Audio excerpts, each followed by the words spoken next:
અમદાવાદમાં શ્રેયસ ફાઉન્ડેશનના ખાતે વસંતોત્સવ 2025ની ઉજવણી કરવામાં આવી। વસંત પુષ્પોત્સવ નામથી યોજાયેલા ઉત્સવમાં વિદ્યાર્થીઓએ નૃત્ય અને સંગીત સાથે વસંતનું સ્વાગત કર્યું। શ્રેયસ ફાઉન્ડેશન તેની કાર્યપદ્ધતિ અને આદર્શો માટે પ્રસિદ્ધ શાળા છે। તે બાળકોને જીવનની મોસમની ઉજવણી કરતા શીખવાડે છે। શાળાના 1500 બાળકોએ નૃત્ય અને સંગીત સાથે વસંતોત્સવની ઉજવણી કરી। બાળકોએ મન ભરીને કાર્યક્રમને માણ્યો હતો અને વિવિધ રાજ્યના નૃત્ય સંગીતનો પરિચય પણ કેળવ્યો હતો।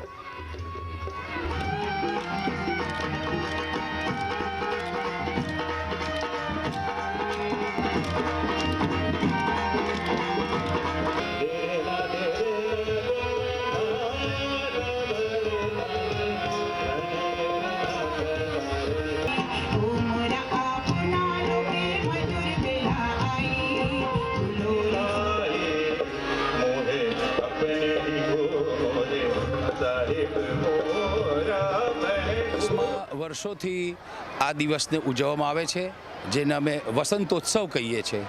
વસંતોત્સવમાં દરેક બાળકો પ્રકૃતિને આવકારે છે અને પ્રકૃતિમાં નવા ફૂલો આવે છે, નવા પર્ણો ખીલી ઉઠે છે। How you lead your life, તમે જિંદગી કેવી રીતે જીવો છો, તમારા મોરલ્સ, તમારા વેલ્યુઝ એ તમે શ્રેયસમાં શીખો છો।